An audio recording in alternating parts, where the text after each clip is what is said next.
Vendre ou acheter une propriété n'est pas une mince affaire et vous ne devriez pas vous passer des conseils d'un expert. Mise en marché, acte de vente, servitude, financement, test d'eau, formulaire, acte de prêt, etc. Tranquillité, passion, transparence, voilà l'engagement de Nathalie Beaulieu, une professionnelle de l'immobilier qui a grandi et qui vit à Saint-Raymond. 418-948-1000.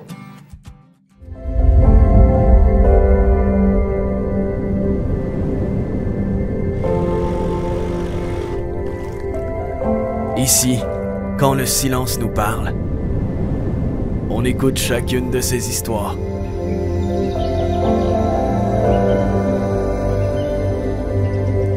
Ici, on savoure chaque instant et on plonge tête première quand l'aventure cogne à nos portes.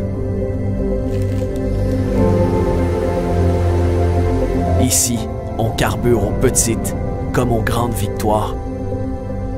On se passionne des paysages qui nous entourent comme au premier jour. Et on célèbre notre culture depuis 175 ans déjà.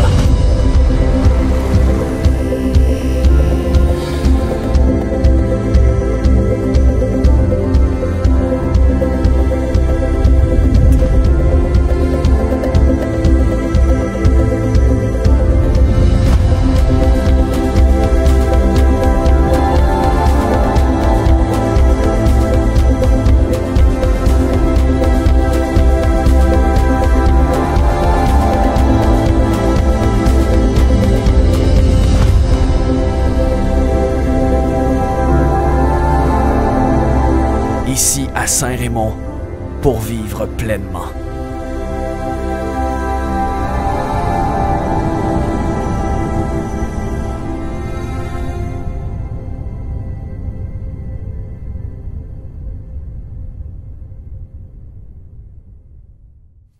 Et qui va se lire ainsi: reddition de comptes dans le cadre du programme d'aide à l'entretien du réseau routier local. Si je ne me trompe pas, M. le maire, je pense qu'on a fait toutes les modifications. Toutes les modifications, plutôt. Voilà. Oui, c'est bien. Alors, ça me prend un proposeur. J'ai la proposition, M. le maire. M. Benoît Voyer. Alors, c'est vous qui prenez des notes ce soir, là, M. Oui, c'est vrai. Dumont? Merci, M. le maire. En l'absence de notre graphienne, Madame Plamondon. Merci pour le rappel. OK. Alors, à 1.2, on a notre dépôt de présentation du rapport financier du rapport du vérificateur externe pour l'exercice financier qui s'est terminé le 31 décembre 2017. Alors, nous avons le plaisir d'avoir Mme Isabelle Gagné de la firme Bédard-Guilbeault qui va nous faire un sommaire. En fait, on n'ira pas dans tous les détails, mais un sommaire de nos états financiers de l'année 2017. Alors, Mme Gagné, s'il vous plaît. Donc, bonjour. Je ne sais pas si vous avez le document pour suivre. Oui, exactement. La page 2. Si vous allez à la page 2, on va se concentrer dans le fond sur la deuxième colonne qui est le budget 2017 de la Ville, ainsi que la troisième colonne qui est la réalisation, dans le fond, pour l'année. Donc, si on prend les revenus, donc on a des revenus de fonctionnement pour 16 744 000, des charges de fonctionnement pour 16 974 000. Donc, on a un excédent de l'exercice de 3 049 000. À ça, on vient, dans le fond, enlever des revenus d'investissement de 3 279 000. Donc, on a un déficit de fonctionnement de 230 000. Mais on vient ajouter l'amortissement, dans le fond, qui n'est pas une dépense qu'on va taxer aux citoyens, de 2 319 000. On vient plutôt mettre le remboursement de la dette à long terme de 927 000, donc le capital de la dette. Ensuite, là, les chiffres que vous voyez ensuite, c'est les jeux dans les surplus.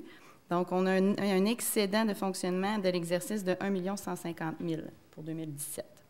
Donc, si vous allez à la page 3,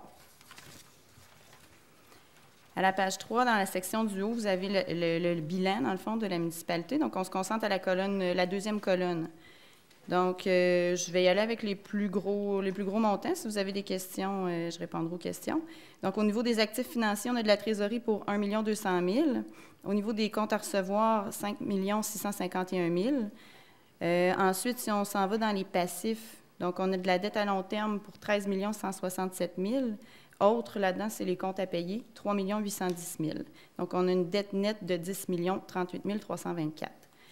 Au niveau des actifs non financiers, au niveau des immobilisations, on a 47 585 000. Autres, 364 053, c'est dans le fond les stocks, les propriétés destinées à la revente. Dans la section du bas, c'est les excédents. Donc, on a des excédents de fonctionnement non affectés de 2 500 000, des excédents de fonctionnement affectés de 505 000. On a des réserves financières et des fonds réservés de 803 606. Puis les chiffres d'ensuite, là, je vais vous les épargner, c'est des jeux comptables. Donc, au niveau de la 3e page, j'irai juste avec ça. Page numéro 4. Si on va dans la section du bas, vous avez le détail des revenus de fonctionnement. Donc, à la 2e colonne, c'est le budget 2017, puis à la 3e colonne, c'est la réalisation municipale. Donc, on va y aller aussi avec les plus gros montants. Au niveau des taxes, 13 224 000, qui est semblable, un petit peu plus élevé que le budget. Compensation tenant lieu de taxes, 388 000. Au niveau des revenus de transfert, donc c'est des revenus de subvention, 289 000. Services rendus, 1 969 000. Imposition de droits et amendes, 696 971. Autres, 175 775. Donc, on a des revenus de fonctionnement de 16 744 000. Les revenus d'investissement, je les passerai. J'irai tout de suite à la page 5. Donc, à la page 5, vous allez avoir le détail des dépenses de fonctionnement. Donc, si on regarde, c'est la première colonne qui est le budget 2017, puis la 2e colonne qui est les réalisations là, sans l'amortissement. Donc, au niveau des montants d'administration générale, on a des dépenses de 2 826 000, qui est comparable au budget. Sécurité publique, au niveau de la police, 1 511 000. Sécurité incendie, 557 000.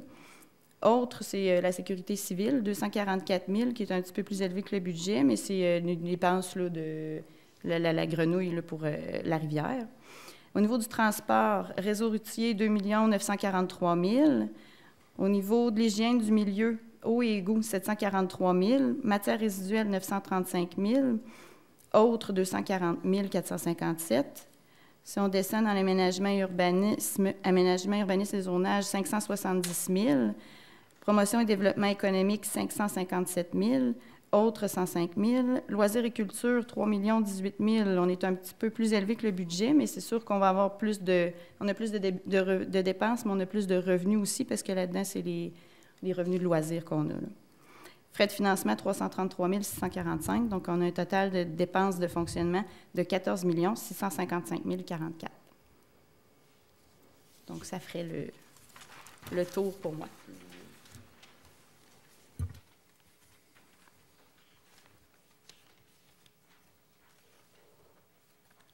Ça va pour ça. Votre micro, M. Lirette. Votre micro. OK. Juste une question pour éclaircir la page 3. À un moment donné, en haut, on a 5 655 000 de comptes à recevoir. Ce pas des taxes, c'est des subventions, ça? Dans le fond, il y a 4 millions de ce montant-là qui est soit du gouvernement du Québec ou du gouvernement du Canada. OK. Puis de taxes, il y a environ 750 000 à recevoir. C'est des subventions à recevoir pour les travaux qu'on a fait. En majeure partie, oui. C'est ça. Parce que le gouvernement ne paye jamais à cash, il paye toujours sur 20 à long terme, oui. Merci. Parfait. Alors, nous avons aussi analysé ces états financiers-là au préalable. Alors, c'est un dépôt. On n'a pas accepté. Alors, merci, Mme Gagné. Merci. Maintenant, des points d'information donnés par moi, comme je donne à tous les mois. J'ai quelques, finalement, choses à vous parler. Justement, je voulais vous parler des capsules promotionnelles que vous avez vues à l'entrée de jeu avant le conseil. C'est pour les citoyens qui nous regardent en direct sur les ondes de CJSR. Vous avez pu prendre connaissance des nouvelles capsules promotionnelles de la Ville qui ont été diffusées avant la séance. Les capsules ont été lancées il y a 2 semaines et elles sont présentement disponibles dans la section vidéo sur la page d'accueil du site Web de la Ville. Au total, 4 capsules différentes ont été réalisées à bord de différents thèmes. Une première capsule illustre brièvement les services accessibles et les infrastructures qui font de Saint-Raymond un endroit d'exception pour ses résidents.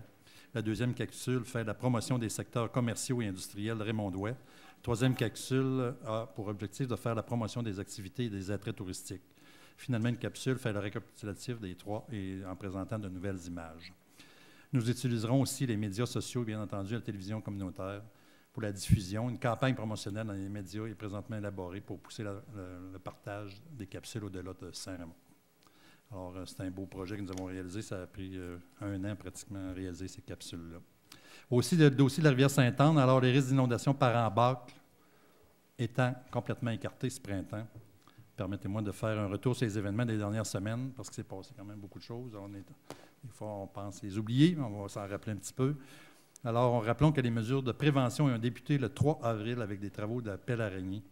La pelle est en action pendant 2 jours et elle a travaillé à briser le couvert de glace à partir de la résidence Estacade jusqu'au débarcadère de la rue Saint-Hubert. À partir du 8 avril et pendant 4 jours, c'était au tour de la pelle amphibie, la pelle, finalement, la grenouille, de travailler sur la rivière pour briser les glaces afin de favoriser la création d'un chenal. Les travaux, au terme des travaux de la pelle araignée de la grenouille, un chenal s'est créé à partir de la résidence Estacade jusqu'au barrage Tembec. Dans un ordre chronologique, voici l'évolution de la situation. Alors, le 24 avril, le mardi, nous avons commencé à surveiller plus attentivement l'état de la rivière puisque de bonnes quantités de pluie étaient annoncées et que la température était plus chaude. Les responsables de surveillance ont commencé à faire des tournées en portant une attention particulière aux zones d'embarque. De plus, il y avait encore beaucoup de glace dans la rivière. De plus, des vidéos captées à l'aide d'un drone nous ont permis de prendre connaissance des zones de la rivière que nous ne pouvons pas surveiller à l'œil nu, si on veut. Alors, le matin du jeudi 26 avril, comme des prévisions nous l'avaient indiqué, nous étions à la limite de la zone de faible risque d'embarque. Nous nous sommes donc mis en mode surveillance accrue à partir de ce moment-là. Dès 9 h le matin, des glaces se sont accumulées devant l'ouvrage de l'Estacade et l'eau a commencé à monter dans les champs autour, forçant rapidement la fermeture du rang du Nord, à la hauteur du numéro civique 555, la courbe après le barrage. Au même moment, le rang Saint-Mathias a été fermé lui aussi à la circulation à la hauteur du 12e kilomètre, à partir de l'intersection du rang Notre-Dame. En fin d'après-midi, les autorités municipales ont pris la décision de déployer un avertissement téléphonique afin d'annoncer un risque d'inondation, alors pour prévenir les gens. Vous comprendrez aussi que le Centre hydrique nous fait des prévisions assez apocalypse à un moment donné. Là. Si vous auriez vu les prévisions qu'ils nous ont faites, ils nous ont jusqu'à fait 1200 mètres cubes secondes. Ça, c'était une prévision pour quasiment 500 ans. Une inondation à 500 ans. Là, fait que ça a pris un petit peu, quelques heures avant qu'ils corrigent leur tir, mais pour l'instant, c'était assez énervant au moment où c'est arrivé. En soirée, les glaces qui étaient en amont de l'Estacade se sont dégagées et se sont déplacées vers le centre-ville. Alors, en fin de soirée, le niveau de la rivière était stable au centre-ville, mais une surveillance étroite s'est poursuivie tout au long de la nuit. On comprendra que quand la rivière est pleine de glace, on ne sait jamais ce qui peut se produire. Le matin du vendredi 27 avril, la situation avait un peu évolué. Cependant, en début de soirée, les glaces qui étaient en amont de l'ouvrage de l'Estacade se sont accumulées en amont du pont Chalifour. Afin de remédier à la situation, une pelle mécanique a été utilisée pour débloquer des glaces coincées devant le pont, opération qui s'est déroulée avec succès en 2 heures. Cela a permis d'évacuer le centre-ville de toutes ces glaces. Le matin du 28 avril, un embarque s'étendait à partir de la rue Saint-Jean jusqu'au pont de fer. Tout de même, le niveau d'eau au centre-ville était à la baisse et l'écoulement des eaux se passait bien. Au début de la soirée, l'embarque à la hauteur du pont de fer a cédé. C'est là que la rivière s'est vraiment vidée de ses glaces là, à ce moment-là. Le mardi 1er mai, même si la rivière était en eau libre, nous étions toujours en mode surveillance, étant donné le fort débit annoncé du centre hydrique. Le fort débit ont été annoncés jusqu'au jeudi dernier, nous forçant à demeurer en constante surveillance. En fait, ça a monté jusqu'à 500 mètres cubes secondes. On nous annonçait des 900 et puis à répétition, et puis finalement, ça s'est avéré faux. Quoiqu'à 900, on n'est pas sûr qu'on aurait été en inondation, mais c'était quand même des quantités très appréciables. Alors, merci à nos intervenants municipaux et à l'Université Laval qui ont travaillé jour et nuit à surveiller la rivière et prendre des mesures de prévention de sécurité lorsque ça s'est avéré nécessaire. Notre premier objectif est d'assurer la sécurité de nos citoyens. Nos actions vont en ce sens pendant les journées où souvent nous sommes à la merci de Dame Nature, naturellement. C'est difficile de tout prévoir, mais maintenant, après 4 hivers où la rivière est sous notre loupe et celle des chercheurs de l'Université Laval, nous sommes mieux outillés. Mentionnons qu'un site web nommé État de la rivière est entré en opération en même temps que la surveillance accrue de la rivière. Ce nouvel outil de communication nous a permis de publier en ligne des mises à jour de l'état de la situation. Alors, quand on va voir ce site-là, on peut même voir des vidéos, on peut voir des photos en temps réel. Alors, je profite de l'occasion pour remercier tout notre personnel des travaux publics et des services des incendies qui ont assuré la surveillance de la rivière 24 heures sur 24 pendant ces moments-là. On l'oublie souvent, là, mais il y a des gens derrière de ça qui ont travaillé fort et qui se cassent la tête jour et nuit, puis les fins de semaine à surveiller la rivière. Alors, si nous avons encore évité des inondations cette année, c'est sans doute en partie à cause de tout ce travail de prévention et de surveillance effectué par les intervenants de la rivière. Nos citoyens peuvent compter sur une équipe qui se dévoue, se préoccupe de ces rivières au comportement imprévisible. Encore merci à tous les intervenants. Alors, ça fait, pour l'instant, on sait qu'il y a encore de la neige dans le nord. Ici, L'autre jour, on faisait l'état qu'il y avait 2700 km² qui est le bassin versant de la rivière Sainte-Anne. Fait que quand ça fond, ça fait un gros bassin d'eau qui descend. On a encore de l'eau dans les lacs, de la glace dans les lacs au nord. Ça fait que si jamais il y avait une grosse pluie, on serait encore à un niveau, on pourrait monter à un niveau encore dangereusement élevé. Mais pour l'instant, on ne prévoit rien. On peut dormir tranquille. Dans les prochains jours, effectivement. Les gens de service des incendies dorment un petit peu plus tranquille. Sinon, bien, comme vous l'avez mentionné, M. le maire, le site web et les médias locaux, là, les gens peuvent nous suivre, Facebook également. Parfait. Aussi, je voulais parler du comité Santé Portneuf, alors que nous sommes toujours actifs. Nous avons une réunion, justement, il y a 2 semaines environ, et puis il y en a une encore demain. Alors, ce qu'on a fait dans le comité santé, c'est qu'on veut suivre un peu au niveau du centre hospitalier. Il y a eu beaucoup de promesses de fait. Puis là, il faut s'assurer qu'on fait une vigilance pour s'assurer que ces projets-là vont se réaliser. On parle au niveau de l'hémodialyse, de la chimiothérapie, médecine de jour, c'est des choses qui vont se faire dans les prochains mois. Puis le TACO, bien, il faut s'assurer, nous autres, que tout est en place. Et puis, les budgets ils ont été accordés du gouvernement aussi. Ça fait qu'il faut voir qu'on a de l'argent pour tous ces projets-là. Puis c'est pas juste des vœux pieux, il faut que ça se réalise. Alors, on a un comité de suivi là-dessus qui s'occupe juste de ça. On va rencontrer les gens d'ICIUS pour voir ce qu'ils sont rendus dans l'état de la situation. Là, pour l'instant, je sais que les gens d'ICIUS sont très occupés aussi par le G7 dans Charlevoix. Alors, ici, on va les rencontrer au cours des prochaines semaines. Aussi, nous voulons voir le suivi des soins de première ligne des médecins. Ça, c'est un autre dossier que nous avons dans notre comité Santé Portneuf. On veut s'assurer que nous avons notre nombre de médecins, finalement, notre juste part des médecins dans la capitale nationale. On va se comparer avec Charlevoix et les autres régions de la capitale nationale parce qu'on est dans la même tarte, on est dans la même famille. Alors, il faut s'assurer qu'on a les mêmes nombres de médecins. Puis, on veut avoir une bonne répartition dans le territoire de Portneuf aussi. Est-ce qu'on est bien couvert à comparer aux autres régions dans le secteur dans Portneuf? Fait que ça, c'est une chose qu'on va faire. Aussi, on veut mettre quelqu'un de Portneuf sur le conseil d'administration. On comprendra que présentement, il n'y a plus personne de Portneuf sur le conseil d'administration du CIUS. On avait quelqu'un, avant, on avait tous les gens de C3S de Portneuf. De ces gens-là, il ne reste plus personne comme directeur au CIUS, puis comme sur le conseil d'administration aussi. Ça fait que je pense qu'avec 52 000 de population, ce serait normal qu'on ait quelqu'un autour de la table. Alors, on va travailler dans ce sens-là au cours des prochaines semaines. Alors, je pense que ça fait le tour de mes choses. Je reviendrai à la fin de la séance pour d'autres petites annonces. Alors, maintenant, on serait rendu à la première période de questions. Est-ce qu'il y a des citoyens qui ont des questions à nous adresser tout de suite ou il va y avoir une autre période de questions à la fin la séance, comme vous voulez. Oui. Caroline Audet, résidente de la rue de la Tourbière.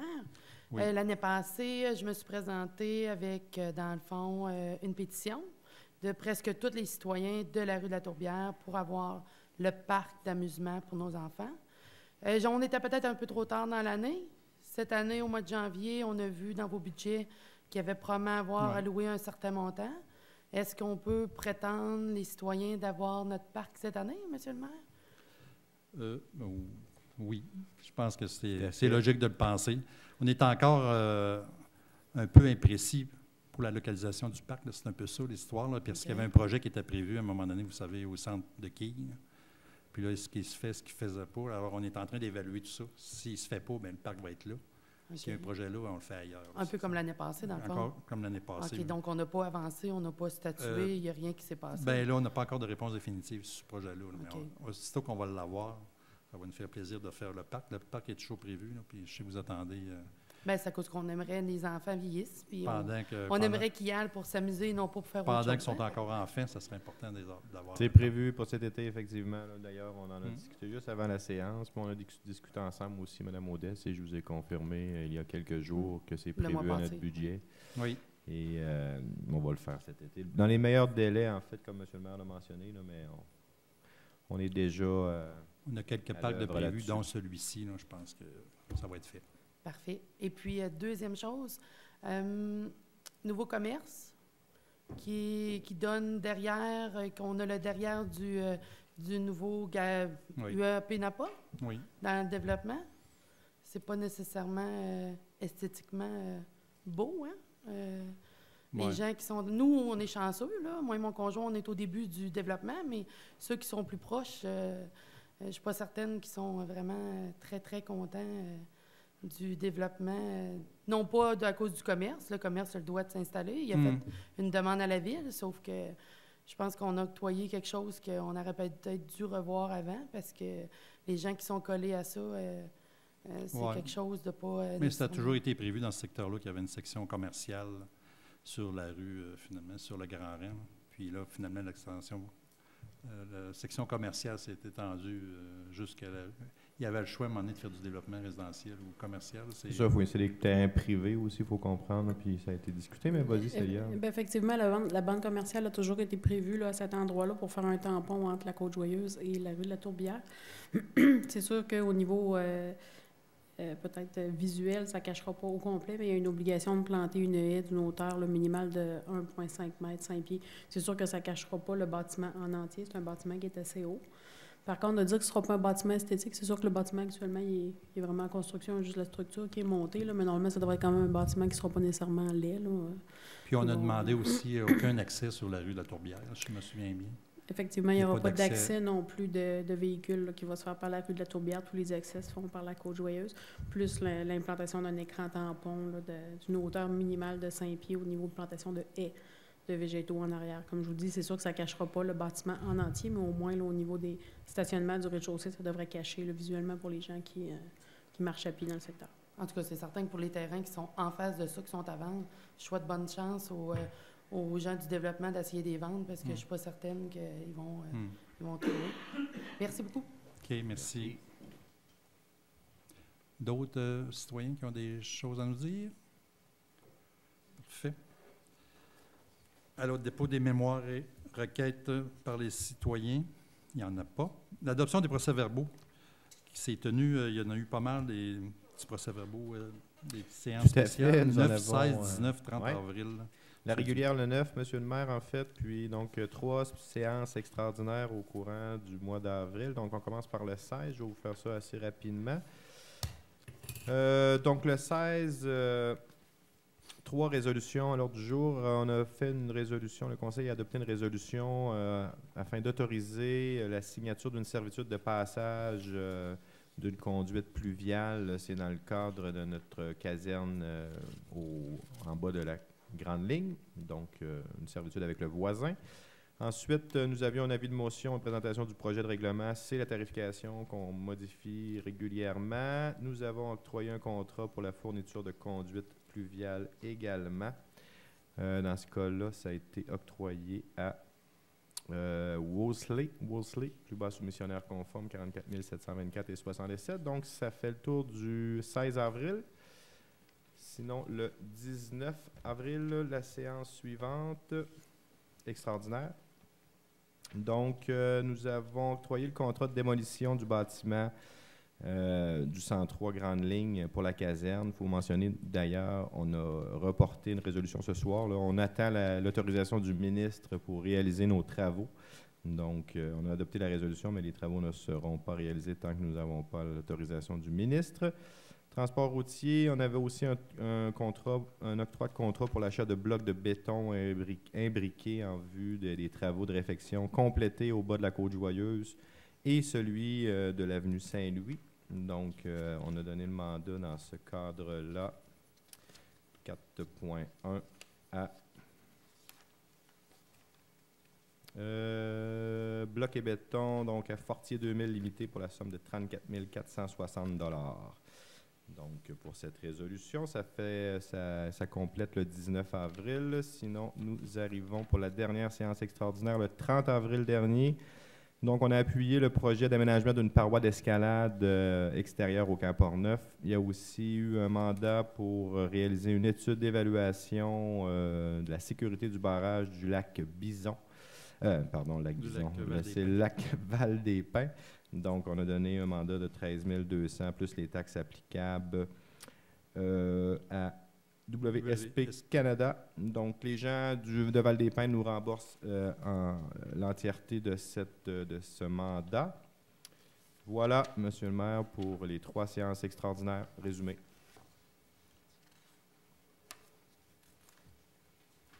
Parfait. Alors, ça me prend une résolution. Propose, Monsieur le maire. Monsieur Barrette, merci. Maintenant, bordereau de correspondance. pour la période qui s'est terminée le 10 mai. Alors, on a quelques correspondances à signaler le 11 avril. M. Martin Arsenault, ministère des Affaires municipales et de l'occupation du territoire, une demande de financement pour la réalisation d'une étude de faisabilité éco-énergétique soumise à compatible avec les politiques gouvernementales en matière d'efficacité énergétique et d'environnement. L'étude en lien avec le projet de biomasse forestière. Alors, c'est en référence M. Daniel Boucher. Aussi, nous avons reçu une lettre de l'abbé Benoît Tessier, curé, au nom de l'Assemblée de la Fabrique de Saint-Raymond, qui a des préoccupations quant à la sécurité routière aux abords des bâtiments et terrains de la Fabrique, qui sont sur le territoire de la municipalité. Alors, nous avons formé un petit comité Stéphalo pour étudier des solutions. Le 26 avril 2018, M. Tony Dumont, technicien ingénierie du réseau extérieur TELUS. Alors, une demande d'organiser une réunion avec Hydro-Québec, Déry Télécom et TELUS afin que toutes les parties impliquées puissent bien comprendre la nature des travaux effectués relativement à la demande de la Ville de retirer des poteaux traversant le centre-ville, les fils qui leur appartiennent respectivement, qui ne sont d'aucune utilité. Alors, nous allons avoir une réunion à cet effet.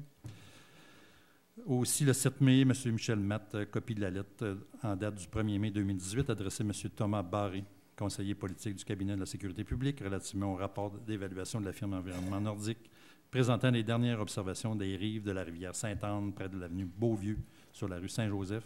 Alors, c'est les correspondances que j'avais signalées. Maintenant, à 1.8, on a l'autorisation, finalement, pour la signature de l'entente sur les conditions de travail des cadres de la Ville de Saint-Raymond pour les années 2016 à 2021. Tout à fait, Monsieur le maire. En fait, après les employés syndiqués, les pompiers, la convention des cadres était, on parle de convention, mais c'est une entente sur les conditions de travail des cadres était aussi à revoir, à réviser avec les cadres. Donc, la Ville est venue à une entente. Donc, cette résolution, c'est pour autoriser la signature de l'entente. Conditions de travail, comme vous l'avez mentionné, 2016 à 2021, on a ajouté une année avec les cadres afin que les conventions ne se terminent pas tous en même temps. Donc, on prenait inutilement du retard. Donc, on a décalé la fin des différentes conventions. Donc, ça va nous permettre là, d'avoir du temps puis de négocier sans retard, finalement. Voilà. Donc, on autorise M. le maire et M. Yvan Barrette là, à signer cette entente. Après une proposition. Maire. M. Philippe Gasse propose versement d'une aide financière à l'Association des propriétaires du lac Sept-Îles. Alors, attendu que plusieurs activités sont organisées annuellement au club nautique du lac Sept-Îles, sont offertes à la population, attendu qu'une demande d'aide déposée par l'Association des propriétaires en vue de la réfection des terrains de tennis, attendu que le conseil municipal accepte de verser une aide financière de 21 750 à l'Association des propriétaires du lac Sept-Îles en vue de la réalisation des travaux de réfection des terrains de tennis. Cette aide financière servira également à soutenir l'association dans l'organisation des activités offertes à l'ensemble de la population et pour assurer l'entretien du club nautique, que les sommes nécessaires pour voir au paiement de ces aides financières soient prises en même le budget des activités financières de l'année en cours. Que la Ville de Saint-Raymond assume les frais pour l'achat aussi des bouées de sécurité nautique qui est à part de ce montant-là, qui vont être installés sur le lac Sept-Îles par les membres de l'association, des bouées de l'ordre de 2 000 2 500 $. On parle de 4 bouées, effectivement, 4 bouées cet été. Alors, ça prend une proposition à cet effet. 4 bouées supplémentaires. M. Cloutier. C'est 4 bouées supplémentaires pour cet été, parce qu'il faut mentionner, M. le maire, qu'il y a un paquet de bouées qui ont été achetées l'année passée, la première année. Des bouées additionnelles. Exactement. Alors, à 1.10, on a la réduction de la semaine de travail de 2 employés syndiqués. Des demandes. Oui, M. le maire, personnels qui ont beaucoup d'années d'expérience à la Ville. Alors, c'est des demandes qu'on reçoit occasionnellement. On est d'ailleurs à revoir un peu notre plan de relève à ce niveau-là. Donc, c'est prévu ça, déjà dans la convention collective, en fait. Oui, c'est des clauses de prévues. Le Conseil se penche sur chaque demande quand même pour s'assurer du bon fonctionnement des différents services. Alors, par cette résolution, nous allons autoriser là, les demandes formulées par Mesdames Christiane Noreau et Lucie Martel pour diminuer les heures de travail, en fait, et tout le prorata des avantages sociaux aussi qui sont réduits. Donc, pour Mme Noreau, on parle elle passe une semaine de travail de 25,5 au lieu de 32,5 et de Mme Martel à 21 heures au lieu de 32,5. Donc, tel que vous l'avez mentionné, en respectant la convention collective. Donc, par cette résolution, on approuve les demandes et le changement. C'est pour bénéficier d'une retraite progressive Exactement. de ces 2 employés. Aussi, on s'attend que le Conseil est favorable à ces 2 demandes de retraite, mais souhaite toutefois que ces 2 employés demeurent disponibles advenant un manque de personnel à la suite de situations exceptionnelles, comme on a dit. Tout à fait, c'est bien de le mentionner. Parfait, ça me prend une proposition. J'en fais la pour ça. proposition, M. le maire. Étienne Beaumont. Maintenant, versement à l'Union des municipalités du Québec des quotes-parts en assurance de dommages. Oui, M. le maire, une résolution de formalité, en fait, pour se conformer à nos assurances gérées par l'UMQ pour nous. Alors, par cette résolution, la Ville va accepter de verser à l'UMQ, l'Union des municipalités du Québec, la somme de 17 296 $ constituant la quote-part de la Ville au Fonds de garantie responsabilité civile pour l'année 2018-2019, ainsi que la somme de 5 346 constituant la quote-part de la Ville au Fonds de garantie en biens pour le même terme, et ça en plus des honoraires s'élevant à la somme de 721,05 sous. Donc, c'est bien sûr prévu au budget de l'année. Je te propose, M. le maire. Oui, M. Lirette propose. L'octroi d'un contrat pour l'achat de matériel informatique, comme tous les ans. Tout à fait. Renouvellement, rotation. Certains ordinateurs. Exactement. Donc, annuellement, nous procédons à la révision de ce parc informatique. Donc, nous sommes allés en soumission pour combler nos besoins. Et suite aux appels d'offres, 2 soumissionnaires, le plus bas soumissionnaire conforme Techni PC informatique pour un mandat de 10 957,33 plus les taxes applicables. Donc, M. le maire, c'est prévu effectivement au budget 2018. Donc, on confirme l'achat par cette résolution. Il est en compétition avec Compugène, mais ils ont arrivé avec le meilleur prix. Exact. Alors, qui propose? Je propose, M. Monsieur le maire. Cloutier. Cloutier propose, merci. Maintenant, la 1.13, nous l'avons retiré. La 1.14, modification de la programmation des travaux à être réalisés dans le cadre du programme de la taxe sur l'essence et la contribution du Québec, ce qu'on appelle la TEC. La taxe d'assises, la taxe sur l'essence. Nicolas, peut-être qu'il pourrait nous expliquer. Oui. Excusez. En fait, c'est justement que pour ce qui est de la programmation pour la TEC, comme vous dites, les taxes sur l'essence, la contribution du Québec. Donc, annuellement, on vient mettre à jour notre programmation pour les travaux qui ont été faits l'an dernier et les travaux qui s'en viennent. Donc, je vous ai remis la programmation modifiée qu'on va envoyer au ministère pour dire vraiment les coûts réels qu'on a engagés pour cette subvention-là en 2017 et les coûts prévus en 2018. Dans le fond, les projets en 2018 qu'on prévoit réaliser à même cette subvention-là, le muret de la Côte-Saint-Louis, une portion du chemin du Lac-Sept-Îles, dans le fond, 3 secteurs du chemin du Lac-Sept-Îles, probablement les trottoirs de la rue Saint-Jacques, puis on pense utiliser aussi, on a le droit à 20 % qu'on peut utiliser à n'importe quel essien, donc on va le mettre sur le projet caserne-garage. Donc, on va envoyer cette modification, cette programmation-là modifiée. Puis, ça prend simplement une résolution du Conseil là, pour approuver la nouvelle programmation. Faire notre mise à jour, puis en même temps profiter de tous les montants disponibles. Ça, c'est la fin de notre programme. Cette année? Ça vient, oui, ça doit se terminer au 31 décembre 2018. Donc, on va aller chercher chaque dollar, c'est sûr qu'on peut aller chercher là-dessus. Exact. Il y a déjà beaucoup de dollars d'utiliser, mais il faut s'assurer. C'est la fameuse taxe sur l'essence qui nous est octroyée. Oui. On a le droit à 2 800 presque 2,9 millions dans le fond. Là. En 4 ans qu'il faut dépenser. En 4 ans, avec des...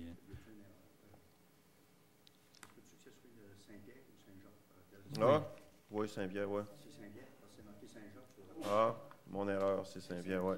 Oui, c'est Saint-Pierre qu'on veut faire. Dans la programmation, c'est pas là, mais c'est mon résumé. Fait que je propose, M. le maire, avec la modification proposée. Oui, parfait, M. Barrette.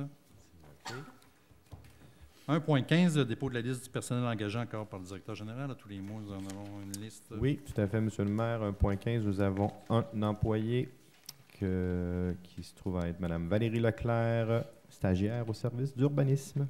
Voilà, c'est un dépôt. Parfait. Maintenant, 1.16, on avait l'octroi des contrats de construction de garage municipal à Caserne. On comprendra qu'on ne peut pas donner les contrats ce soir. finalement, parce que ça nous prend l'autorisation du MAMO, du ministère des Affaires municipales, du ministre. Il y a une subvention, alors ça nous prend l'autorisation avant de faire quoi que ce soit puis de donner le contrat. Mais il fallait, pour déposer notre dossier au MAMO, il fallait aller en soumission. Et puis, on est allé pour le garage municipal puis la caserne. Et puis, à l'ouverture des soumissions, finalement, c'est Construction Côté et Fils qui a eu le mandat de réaliser le garage municipal pour 2 670 000 et pour la caserne de 3 158 142. Alors, il y a eu les deux plus bas soumissions sur les deux immeubles. Fait que c'est intéressant. C'est une firme de Portneuf, une firme de Saint-Raymond qui va avoir, ça fait qu'il va avoir des retombées finalement. C'est rare parce que si c'est quelqu'un de l'extérieur, ça peut être quelqu'un de Gatineau qui l'a, puis on n'a pas le choix de faire affaire avec eux. Oui, 5 soumissionnaires pour chaque bâtiment. On avait 5 soumissionnaires. Et puis, un seul de la région. Donc, puis ça aurait pu aussi être Construction Côté Fils pour le garage et un autre entrepreneur pour la caserne, mais là, il a donné le meilleur prix dans les deux. Donc, on est bien heureux. Alors, on a pris ces prix-là, on a déposé notre projet au ministère, on attend la signature du ministre, après ça, on donne nos contrats, on va signer nos contrats finalement. Alors, on va revenir avec une résolution spéciale à ce moment-là. C'est pour ça qu'on la rapporte aujourd'hui. Tout à fait. Parfait. Alors, à 1.17, l'ajout finalement de nos capsules vidéo, l'autorisation de paiement pour la réalisation des capsules vidéo. Tout à fait. Ça dépasse 10 000, monsieur le maire, donc ça prend une résolution pour l'autoriser. C'est la firme 16-9 Production Vidéo. La facture se monte à 11 060 $ plus les taxes applicables. Parfait. Je propose, monsieur le maire. Monsieur Gass propose. Maintenant, on a un bordereau des dépenses pour la période qui s'est terminée le 9 mai 2018. Monsieur Pépin, encore une fois. Oui, merci. Donc, pour les dépenses du mois d'avril, totalise un montant de 1 651 299 $ et 4 sous. C'est un gros montant. Il y a quelques montants importants soulignés en avril. Premièrement, on a versé montant de quote-part à la MRC de Portneuf, deuxième versement sur 3, 219 600 $. Il y a aussi eu un achat d'un camion-citerne pour le service des incendies, 108 000 $ acheté auprès de Camions Eli Incorporé. Également, le bris de couvert de glace sur la rivière Écotechnologie qui a effectué les travaux pour 53 000 $. Il y a aussi eu également l'achat du terrain de la bâtisse de l'Aquaboutique pour 130 000 $. Puis finalement, les derniers versements pour le déneigement 2017-2018, versé à Fernand Girard Limité pour 80 000 $ et aussi Opération forestière Gervais Moras, 97 000 $. Ça fait le tour des montants importants pour avril 2018. Parfait. Alors, nous avons posé des questions aussi sur les montants que nous voulions avoir des explications. Qui propose le bordereau des dépenses? Je le propose, monsieur le maire. Monsieur Beaumont. Maintenant, l'adoption du règlement 650-18, règlement qui modifie le règlement 643-18, règlement qui décrète la tarification pour l'année 2018. C'est probablement qu'on modifie souvent, ça. La résolution la plus populaire pendant une année, monsieur le maire, effectivement. À chaque fois qu'il y a des ajouts. Tout à fait. Aussitôt qu'on change un tarif, donc là, avec la session printemps-été, donc des nouveaux tarifs, ça nous prend une modification à notre règlement. Donc, par cette résolution, nous allons effectuer les modifications requises. Qui le propose? Je le propose, monsieur le maire. Monsieur Cloutier. Maintenant, l'ordonnance de vente à l'enchère. Certains pour vendre pour taxe, en fait. En fait, effectivement, donc les arrérages de taxes, on prend des mesures pour s'assurer du paiement de toutes les taxes de nos citoyens. Donc, on doit malheureusement prendre certains moyens un peu plus corsés. Alors, c'est une ordonnance de vente à l'enchère. On a pour 96 000 à récupérer. Finalement, on invite les gens à vérifier leur compte de taxes, s'assurer qu'ils n'ont pas de retard excessif. Alors, par cette résolution, on va autoriser la greffière, conformément à l'article 512 de la Loi sur les cités et villes, à procéder à la vente des immeubles pour défaut de paiement des taxes municipales. Il faut mentionner quand même, monsieur le maire, que cette vente pour taxes est prévue pour le 21 juin et les gens qui sont touchés là, par cette résolution ou par cette vente à l'enchère publique peuvent toujours payer leurs taxes avant le 21 juin et ils ne verront pas leurs biens là, ou leurs propriétés être vendus à l'enchère publique. C'est la dernière chose qu'on souhaite. Alors, voilà, on va autoriser en fait le processus pour ceux qui n'auront pas réglé leurs taxes d'ici ce moment-là et qui sont touchés là, par des retards plus importants. Là, on le mentionne quand même, c'est des retards là, qui datent de 12 mois et plus. Il faut dire que d'ici à cette date, la majorité des gens vont régler leurs taxes. Alors, on le souhaite. Ça ne sera pas autant que ça. D'habitude, c'est des montants moins élevés. Alors, qui propose, M. Lirette? Maintenant, 2.4, la reddition de comptes dans le cadre du programme d'aide à l'entretien du réseau routier local. C'est une obligation, effectivement. M. Pépin peut nous en parler. Oui, en fait, c'est un autre programme d'aide financière. Comme vous l'avez dit, c'est l'entretien du réseau routier local. C'est le ministère des Transports qui nous a versé, dans le fond, il nous verse annuellement un montant de 97 000 $. Plus exactement, en 2017, c'est 96 582 $. Puis, on se doit d'offrir une reddition de compte là, qui est faite dans notre rapport financier pour mentionner que vraiment l'argent qu'on a reçu, ça a servi à l'entretien du réseau routier. C'est sûr qu'on le prouve, on dépense beaucoup plus que ça. On lui monte un petit dossier pour lui montrer toutes les dépenses qu'on effectue par rapport à ça. Donc, ça prend une résolution du Conseil pour venir mentionner que l'argent sert vraiment à l'entretien du réseau routier. Parfait. Qui le propose? Je propose, Monsieur le maire. Monsieur Guess. Maintenant, au niveau de la sécurité publique, le dépôt et présentation du rapport d'intervention du service des incendies pour le mois d'avril 2018. Monsieur Benoît Voyer, s'il vous plaît. Oui, merci, Monsieur le maire. Alors, le rapport d'intervention pour le mois d'avril. Commencé le 2 avril, un sauvetage en route dans le rang Saguenay, un accident de vélo. Ensuite, on a eu un feu de garage au lac Sergent. C'était en montagne, alors ça vaut la peine d'avoir notre camion unipompe. Il a pu monter dans la montagne avec la pression à haute pression. Il éteint le feu très rapidement, alors on voit l'efficacité de ce camion unipompe-là. Ensuite, on a un feu de cheminée dans Beaulouis. Et ensuite de ça, on a eu un feu de résidence à Saint-Léonard. Les pompiers ont arrivé assez rapidement pour éteindre le feu. On a sauvé la résidence. Ensuite, une alarme d'incendie non fondée à Saint-Léonard. Et une autre alarme d'incendie non fondée, mais c'est une infraction, c'est une deuxième sortie sur la Côte-Joyeuse. Ils vont une amende de donner à la Côte-Joyeuse un montant de 882 $. Ensuite, les pompiers, comme on sait, ils ont fait de surveillance de rivière beaucoup. Et ensuite, on a eu un feu de cheminée dans le rang de la montagne, un feu de cheminée.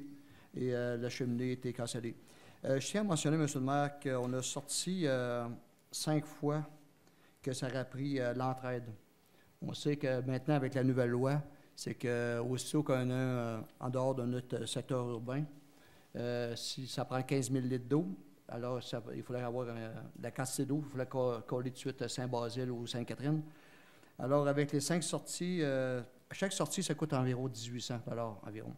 Fait que pour ce mois-ci, on a sauvé 9 000 $ qu'on a pu sauver, qui est quasiment un compte sur notre camion citerne qui a coûté 108 000 $, mais quand un mois, on a été chercher 9 000 $ qu'on aurait dû demander aux autres municipalités. On fournit nos litres supplémentaires d'eau qu'on a besoin. Exactement. Puis même, je tiens à mentionner qu'on était dans la rue Quentin la semaine passée. Ça aurait pris l'entraide, mais avec notre camion qu'on avait, notre camion citerne, ça a pu combler avec ça. On n'a pas eu d'affaire à demander l'entraide. Fait qu'on voit que c'était un bon move du chef-pompier Jean-Claude. Avec ça, ça n'empêche d'avoir l'entraide. C'est une bonne économie de ce côté-là. Aussi, je tiens à mentionner qu'on a eu 9 sorties ce mois-ci, qui fait un total de 39. Et en terminant, je tiens à mentionner que, faites attention, ça prend toujours une permission pour faire un feu, ciel ouvert, quoi que ce soit. Le chef-pompier, en fin de semaine, a mentionné de ne pas faire de feu parce qu'on savait que c'était dangereux. La personne l'a fait pareil. On a été pris pour se déplacer, puis la personne nous coûte 450 $. Alors, demandez la permission. Appelez Jean-Claude au service des incendies au 418-609. Non, 418-564-6094. Alors, appelez Jean-Claude Paquette et avec ça, il va vous donner la permission et si vous pouvez faire un feu ou non. Alors, ça complète mon rapport des incendies, M. le maire. Parfait, merci. Maintenant, 3.2, l'augmentation du nombre d'heures de travail du directeur du service des incendies. Oui, M. le maire, nous en avions discuté préalablement. Donc, le conseil est venu un consensus à ce niveau-là. Donc, considérant bon, les heures présentes de M. Paquette, là, qui sont à 30 heures par semaine, considérant aussi là, que M. Paquette réalise plusieurs heures par semaine, et donc on va corriger, on va passer de 30 heures à 35 heures pour le poste de directeur du service des incendies, et on va rétroactif au 1er mai 2017. Donc, voilà. Qui le propose? J'en fais la proposition, M. le maire. Oh. Qui je prends? M. Beaumont. M. Beaumont.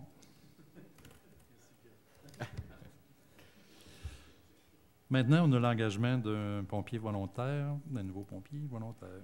Tout à fait, et nous avons M. Tommy Jackson avec nous, avec M. Paquette. Donc, c'est pour officialiser l'engagement de M. Tommy Jackson, qui est déjà un de nos employés au service des travaux publics. Donc, la polyvalence est favorisée ici. On est bien content. Alors, on commence la période de probation, comme tous les autres pompiers engagés, au 14 mai 2018. Et bien sûr, les conditions de travail sont prévues à la convention collective. Alors, bienvenue dans l'équipe, M. Jackson. M. Jackson.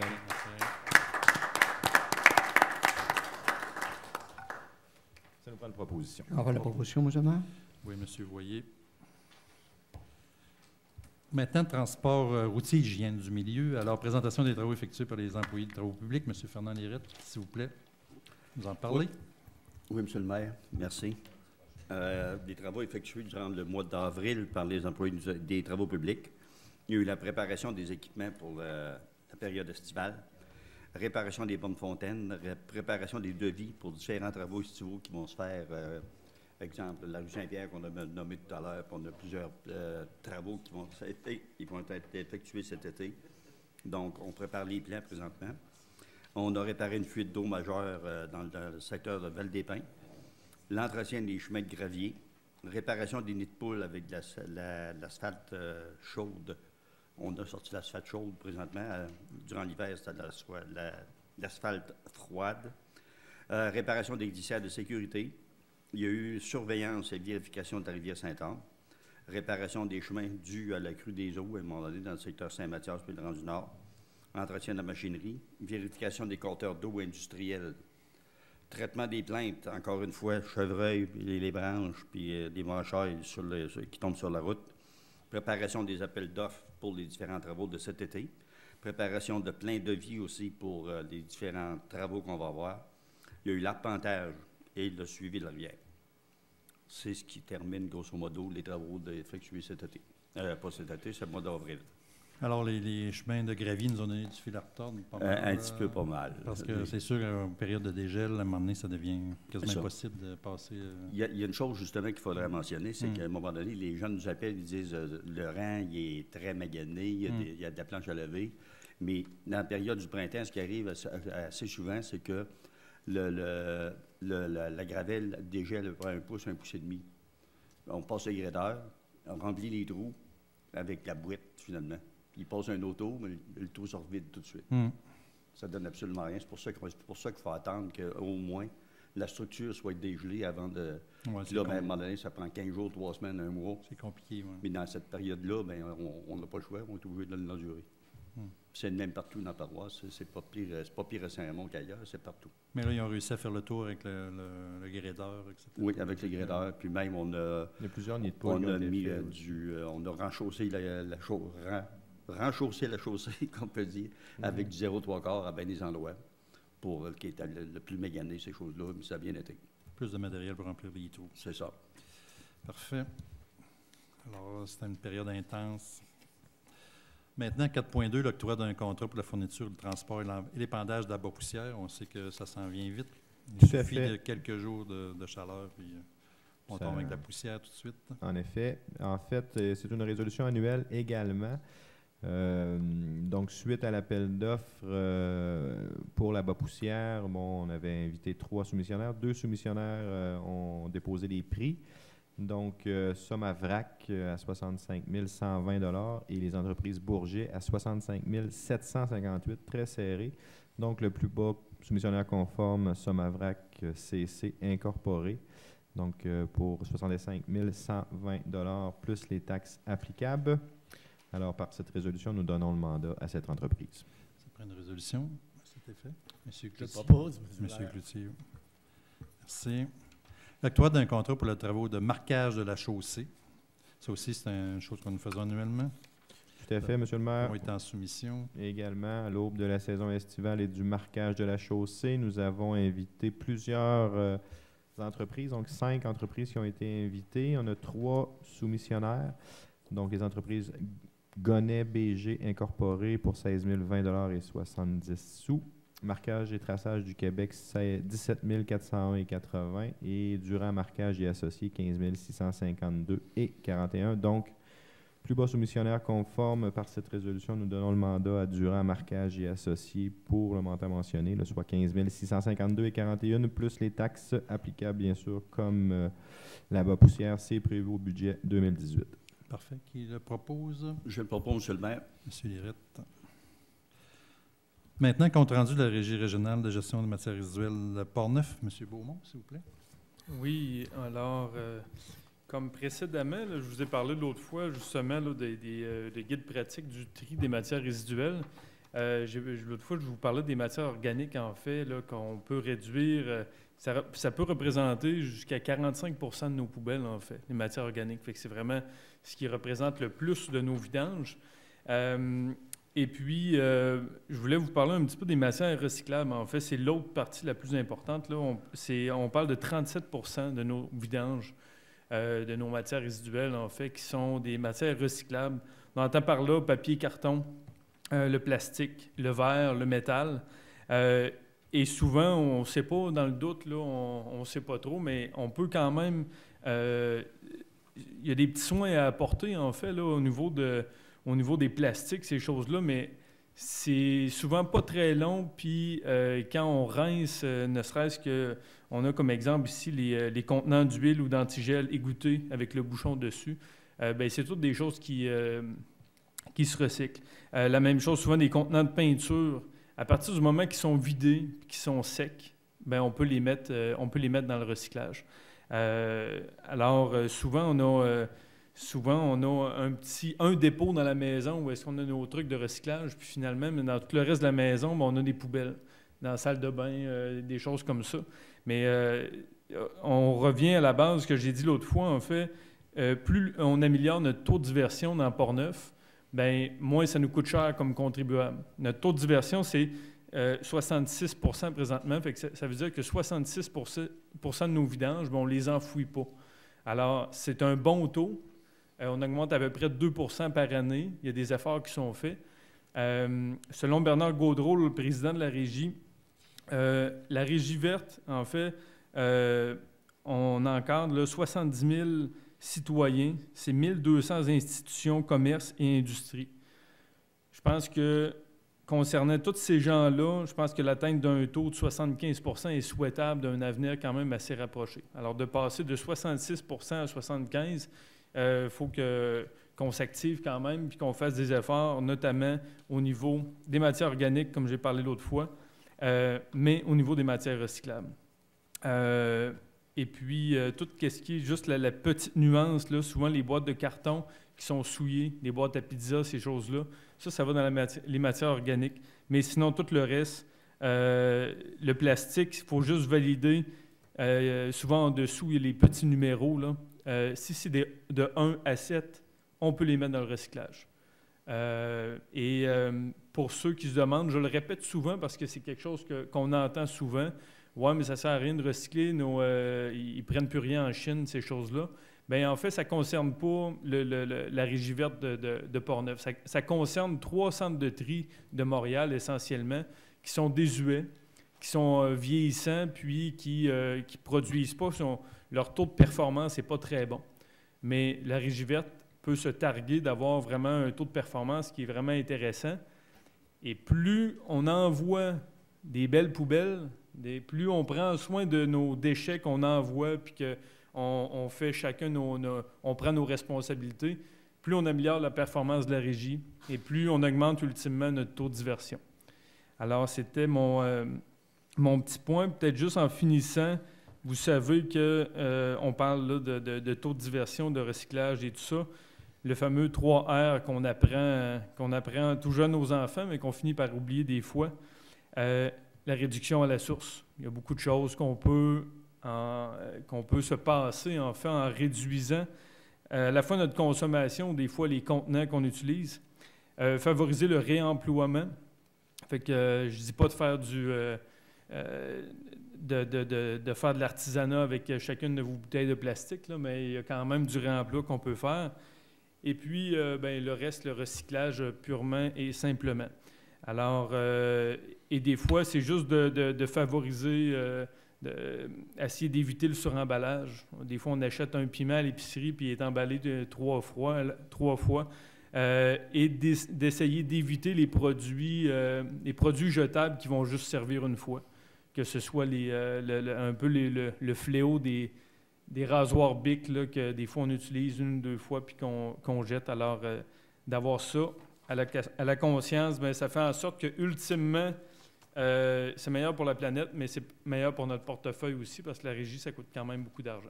Alors, ça fait pas mal le tour. Parfait. Merci. Le message est bien reçu. Merci. Merci. Alors, l'urbanisme, c'est la mise en valeur du territoire. On est rendu au dépôt des présentations du procès verbal de la réunion du comité consultatif d'urbanisme qui s'est tenue le 1er mai 2018. Alors, M. Yvan Barrette, s'il vous plaît. Merci, M. le maire. La réunion s'est tenue à 18h30 le mardi soir. On a analysé en même temps les statistiques du mois d'avril. Avril 2017, il y a eu 9 demandes de permis de résidence unifamiliale isolée. Puis en avril 2018, 10. C'est bien. Hein, on augmente d'une fois. Si vous regardez totalement, l'ensemble, c'est 13 demandes de permis cumulatives à date depuis le début de l'année. Si on regarde les permis tous confondus, là, c'est 122 permis en avril 2017, puis en avril 2018, 91. Ce qu'on comprend, c'est des demandes de permis de rénovation souvent. Avec le mois d'avril, c'était éternisé. Tout le monde avait hâte d'arriver le beau temps, que le froid s'en aille. Fait qu'on voit la différence à ce moment-là. Mais ça va bien. Mais je vous dirais que dans ce qui a trait, là, ils ne chôment pas. Le service d'urbanisme n'a pas commencé à se libérer, mettons. Hein, il y a beaucoup de travail qui se fait actuellement. Et on a analysé 4 demandes de permis. Vous allez voir tout à l'heure, Célia va vous les expliquer. Il y a eu des demandes de permis de PIIA, spécifiquement une au Lac-Sept-Îles, 3 qu'on a analysées dans le centre-ville, une qui a été reportée. En même temps, il y a eu des demandes de modification pour un règlement de zonage qui va être expliqué par Célia. Il y a un nouveau membre du CCU aussi. On avait recruté une nouvelle personne comme membre du CCU. Cette personne-là nous a fait savoir que c'était pas nécessairement ce qu'elle recherchait. Fait que là, à ce moment-là, tu es correct. Elle nous l'a dit au départ. Fait que là, on a, dans ceux qu'on avait eu déjà comme nom, on a rechoisi les membres du comité, une personne qui va être identifiée ce soir. Puis le reste, c'est des revisions qui ont été demandées. Mais je vais laisser Mme Célia expliquer le reste. C'est bien? Merci. Parfait. Merci, M. le maire. On peut parler de nos demandes faites dans le PIA. Nous n'avons pas de dérogation mineure ce soir. Non, il n'y a pas de dérogation. Puis juste avant de commencer l'énumération des permis de PIA, je voulais juste faire une petite correction. On n'est pas rendu à 13 permis de construction neuve, mais bien à 34. C'est juste une petite erreur de colonne. Lui, ben, j'étais trop... C'est encore mieux. C'est encore oui. mieux. Oui. Oui. Comparativement à 21 l'année dernière. Oui. Donc, on est déjà en avance justement de 13 permis. Au niveau des PIA, donc on avait au Lac-Sept-Îles, Gestion PLAM 2010 incorporée, qui est une demande de permis pour le 2000 chemin du Lac-Sept-Îles pour la construction d'un garage. Ensuite, on se déplace au centre-ville, au 468 à 476 rue Saint-Joseph. Madame Marie Trudel, Monsieur Clément Genois. C'était une demande de permis pour remplacer 2 portes et une fenêtre sur la résidence. Ensuite, au 439 rue Saint-Joseph, Mme Sylvie Plourde et M. Jean-Luc Gilbert pour le remplacement du revêtement extérieur de l'annexe à l'arrière de la maison. Et finalement, Mme Sylvie Frenette au 235 avenue Saint-Jacques pour des travaux de peinture de la façade du commerce. Donc voilà, et nous avions une demande de Castella Construction sur un terrain situé là, au pied de la Côte-Joyeuse. Cette demande-là va être étudiée un peu plus tard par le comité consultatif. Il y avait des précisions à apporter. Parfait. Alors, ça me prend une proposition pour ces demandes dans le PIA. Je propose, M. le maire. M. Cloutier propose. Maintenant, la nomination d'un nouveau membre au sein du comité consultatif d'urbanisme, justement, et reconduction de mandat. Alors, attendu la démission de Mme Pierrette Paradis à titre de membre du comité consultatif, laquelle a été nommée en février dernier. Attendu la nécessité de procéder au remplacement de Mme Paradis, attendu la candidature déjà déposée M. Stéphane Genois et les recommandations des membres du CCU, attendu que les membres du CCU sont nommés pour un mandat de 2 ans renouvelable, alors attendu que les mandats de Mme Nathalie Renaud, Élisabeth Genois et Daniel Trudel ont été reconduits en mai 2016 et que ces derniers souhaitent renouveler leur mandat. Alors, il sera proposé que M. Stéphane Genois soit nommé à titre de membre du CCU en remplacement de Mme Paradis et que sa nomination soit valide pour la durée du mandat de Mme Paradis, soit jusqu'en février 2020. Qu'à la suite de cette nomination, M. Genois prête serment devant la greffière de la Ville de bien et fidèlement remplir les devoirs de sa charge. Les mandats de Mme Nathalie Renaud, Élisabeth Genois, Daniel Trudel soient reconduits pour une période de 2 ans. Proposition à cet effet. Je propose, M. le maire. M. Gass. Maintenant, on est en assemblée publique de consultation portant sur le projet de règlement 638-17, règlement établissant un programme triennal d'inspection des fosses de rétention en vidange total. Mme Solinas, s'il vous plaît, nous expliquer ces fosses à vidange total. Je vais vous faire un résumé rapide parce que c'est un règlement qui est un peu lourd. En fait, le ministère, le MDD-ELCC, justement le ministère de l'Environnement, a modifié le Q2R 22 récemment afin de permettre au niveau des installations septiques, pour une résidence pour laquelle le seul système possible était un système tertiaire à déphosphatation, qui est un système relativement coûteux. Donc, le ministère permet maintenant, pour ces cas isolés-là, de procéder à l'installation d'une vidange totale, donc d'une fosse qui est entièrement scellée, là, où ce qui sort finalement de la résidence là, va dans cette fosse-là. Ce n'est pas nécessairement un système qu'on va recommander parce qu'à l'usage peut être très coûteux en vidange. Par contre, dans certains cas de chalets ou de résidences qui sont peu utilisées, ça peut être une alternative intéressante là, comparativement au système tertiaire à déphosphatation. Par contre, le ministère, avec finalement cette possibilité-là de recourir à une installation à vidange totale, impose à la municipalité de prendre en charge une inspection aux 3 ans de cette fosse-là afin de s'assurer qu'il n'y ait pas un bypass qui a été fait, que la fosse ne soit pas percée et que celle-ci demeure vraiment étanche. Parce qu'on sait que dans certains cas, oui, il arrive, étant donné les vidanges fréquentes et donc les coûts fréquents que le propriétaire débranche ou accroche le tuyau finalement et la fosse est débranchée. Et à ce moment-là, bien, naturellement, la fosse ne fonctionne plus. Il y a une source de pollution qui est assez importante. Donc, dans ce cas-ci, la Ville doit prendre en charge, c'est-à-dire que la Ville va mandater un professionnel chaque 3 ans, qui est, par exemple, un technicien en génie civil, une firme, les mêmes firmes qui font finalement les tests de sol là, pour les installations septiques, qui va se déplacer chez le propriétaire afin de faire une inspection qui va être faite notamment lors de la vidange, d'une vidange là, par la régie ou par une autre compagnie là, qui va faire la vidange. Et par la suite, remettre un rapport à la municipalité là, spécifiant, attestant que la fosse finalement est encore en bon état.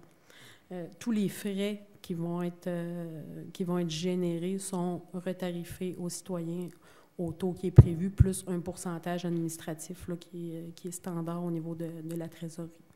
Donc, en gros, ça nous ouvre, on a déjà, je vous dirais, peut-être 4 ou 5 demandes de permis qui sont en attente que ce règlement-là soit en vigueur pour pouvoir émettre des permis à cette fin-là. Est-ce que ça couvre les fosses déjà existantes? Parce qu'il y en a déjà existantes au lac? Pour l'instant, non. On a visé vraiment les nouvelles installations. On va voir un peu, on va regarder comment ça fonctionne, comment dans les faits, là, ça se déroule, cette gestion-là.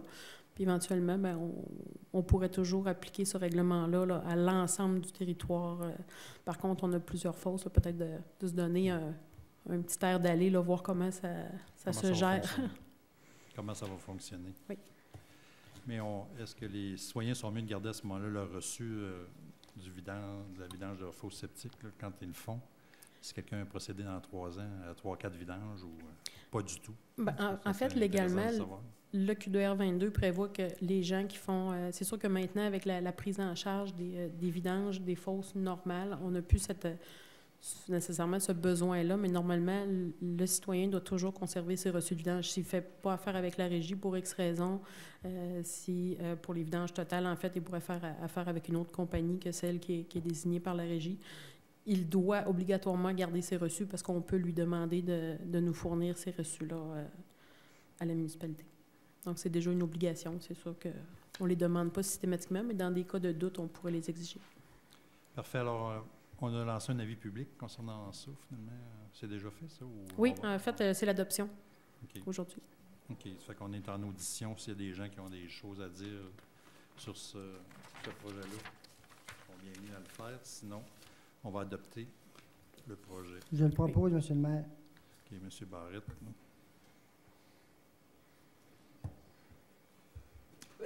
À 5.6, on a l'adoption du premier projet du règlement 651-18 qui modifie le règlement de zonage 583-15 aux fins d'agrandir la zone EX5 à même une partie de la zone RU12. C'est compliqué un petit peu là, dans le secteur de Rang-la-Carrière.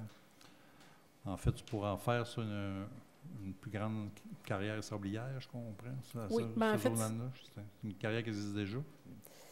C'est pas pour en faire une plus grande, en fait, c'est une carrière qui a été exploitée par le passé, qui est encore exploitée périodiquement, qui est située à côté d'une autre qui est déjà existante. En fait, on voit sur la carte, on est vraiment sur des terrains qui sont enclavés. Là. En fait, on parle du rang de la carrière, mais le rang de la carrière est situé complètement à la droite. C'est la ligne blanche qu'on voit ici là, qui descend. Ça, c'est le rang de la carrière. Par contre, on se déplace vers la gauche, la zone EX5 qui est existante, qui est une carrière donc existante maintenant. Le terrain qu'on voit en jaune, qui est le terrain du propriétaire, pour lequel c'est une autre compagnie là, qui exploite finalement l'excavation, finalement les activités d'excavation. Donc, le but du règlement, c'est tout simplement d'agrandir la zone EX5 qu'on voit ici, à même toute la propriété qui est en jaune. Donc, on le revoit ici là, en plus, donc sur la propriété de M. Guillaume Thibault qui est en bleu. On vient appliquer là, les activités d'extraction à même toute sa propriété qui est située au sud, finalement, du site d'extraction, qui est déjà existant. Le rang de la carrière, il se prend par quel rang, mettons, pour localiser les gens ici? Là? OK. Mais en fait, le rang de la carrière, il se prend par le rang de la montagne. Par contre, je vais vous spécifier qu'il n'y a absolument rien qui passe par le rang de la carrière. Tous les accès, on le voit ici, là, on voit chemin privé là, qui descend. C'est par un chemin qui est déjà existant. L'autre site d'extraction passe déjà par là, par ce chemin-là qui débouche à Saint-Basile. Donc, il n'y a aucune circulation qui se fait sur le territoire de Saint-Raymond. Là, ça ne communique pas, en fait, avec le rang de la carrière. On vous donne le rang de la carrière parce que c'est le rang le plus proche là, à Saint-Raymond là, qui peut être associé à ces terrains-là. Là. Les sentiers motoneiges passent là, mais tout le trafic, de même l'autre exploitation qui est existante, là, se fait par le chemin privé et sort par Saint-Basile. Terrain sur notre territoire, mais l'exploitation va se faire du côté de Saint-Basile. Tout à fait. C'est déjà un chemin qui est utilisé à ces fins-là pour l'autre site d'exploitation aussi. Parfait. Alors, qui propose l'adoption de ce projet de règlement? Propose, M. le maire. M. Barrette. Ensuite, on a suivi d'un avis de motion pour le même règlement qui modifie le règlement de zonage. En fait, on donne un avis de motion. Alors, qui donne l'avis de motion? M. Cloutier. Maintenant, un avis d'intention pour le prolongement de l'avenue du Sentier, secteur en haut de la polyvalente, là, le secteur Louis-Jobin. Tout à fait. Donc, nous avons reçu un avis d'intention donc formulé par la compagnie 92 71 31 30 Québec Inc. afin de prolonger l'avenue du Sentier, ce qui inclura par la même occasion l'ouverture d'une nouvelle rue.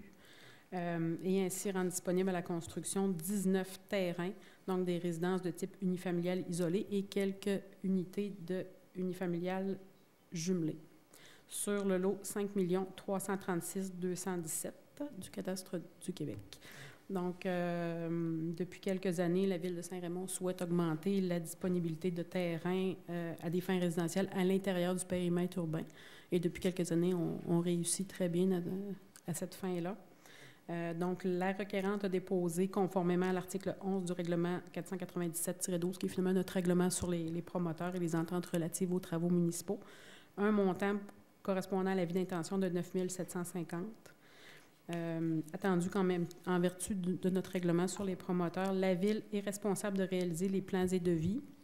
Attendu que la requérante nous a, par la même occasion, déposé le montant de 23 750 relativement au dépôt qui est requis pour la confection des plans et devis. Je précise qu'il y a une entente qui sera ultimement signée à ce moment-là avec le promoteur là, avant qu'on puisse réaliser le développement en tant que tel et les travaux. Okay. Donc, on pourrait à ce moment-là mandater M. Pierre Beaulieu, directeur des travaux publics, afin de faire préparer les plans et devis et déposer le certificat d'autorisation auprès du MDDELCC. Parce qu'on finalement, on prolonge les services encore une fois pour demander un permis au ministère de l'Environnement. Oui, pour le prolongement des services. Oui, je le propose seulement. Monsieur Lirette, monsieur Fermand. C'est dans mon coin. Dans tes cours. Maintenant, l'autorisation vient de se porter caution de la Corporation de développement de Saint-Raymond. Alors, attendu que la Corporation de développement de Saint-Raymond désire obtenir un prêt d'une institution financière au montant de 1 350 000 en vue de la construction d'un bâtiment industriel locatif dans le parc industriel numéro 2, attendu que cette institution financière exige que la Ville se rende caution de cette obligation. Attendu aussi qu'il est résolu que la Ville de Saint-Raymond accepte de se porter caution en faveur de la CDSR, la Corporation de développement de Saint-Raymond, en vue de la construction d'un bâtiment industriel locatif pour un montant maximal d'1 350 000, et ce, selon les termes et conditions mentionnés dans le projet de convention de cautionnement à être déposé ultérieurement. Il sera proposé que la Ville de Saint-Raymond demande au ministère des Affaires municipales, la région, l'occupation du territoire, de se rendre caution de cette obligation, ça prend une autorisation du ministère, et que le maire, la greffière, soit autorisé à signer au nom de la Ville Saint-Raymond le cautionnement ainsi que tout document donnant effet à cette présente résolution. En fait, c'est un prêt qui va être fait dans le cadre de construction de bâtisse-là, qui va être loué à une entreprise. Au bout de 5 ans, l'entreprise est censée acheter le bâtiment. Alors, cet endossement-là, ce cautionnement-là donné par la Ville, ça a l'effet d'avoir aussi un taux préférentiel d'intérêt qui est à peu près la moitié du taux ordinaire que si l'entreprise aurait à le financer. Alors, c'est l'aide qu'on fait un peu pour aider les entreprises à se partir dans le parc. Alors, c'est pour la proposition, M. le maire. Je propose, M. Voyer. C'est dans le cadre, on a déjà fait une autorisation de 2 millions de dollars au niveau du parc au début de l'année. Maintenant, point d'information donné par M. le conseiller Pierre Cloutier au sujet de différents sujets. M. Cloutier, s'il vous plaît. Merci, M. le maire. Ce soir, on va parler du camp de Port-Neuf-Saint-Raymond qui est situé au lac Sept-Îles. C'est la propriété de la Ville de Saint-Raymond et de Chevalier-Colomb, district 39, région 03. Le camp de Port-Neuf fait partie de la Fédération des camps du Québec. C'est un camp qui est très bien encadré et structuré. Vous allez voir sur une petite vidéo aussi en même temps, là, toutes les activités qui peuvent se passer là. Présentement, c'est le temps des inscriptions.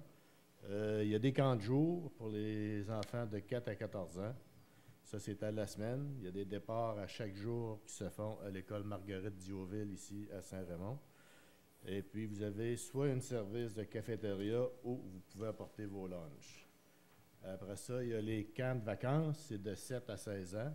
C'est de 1 semaine et de 2 semaines. C'est logé, nourri. Tu t'en vas là, puis tu passes la semaine-là avec les animateurs. Tu as des bases plein air aussi qui sont organisées, surtout dans ce temps-ci pour les écoles nature, les classes nature, et puis tu as les fins de semaine qui sont ouvertes aussi au public, soit familiales ou individuelles. Puis cette année, c'est nouveau, ils ont une association avec l'association Panda. Ça, c'est les enfants qui sont TDAH.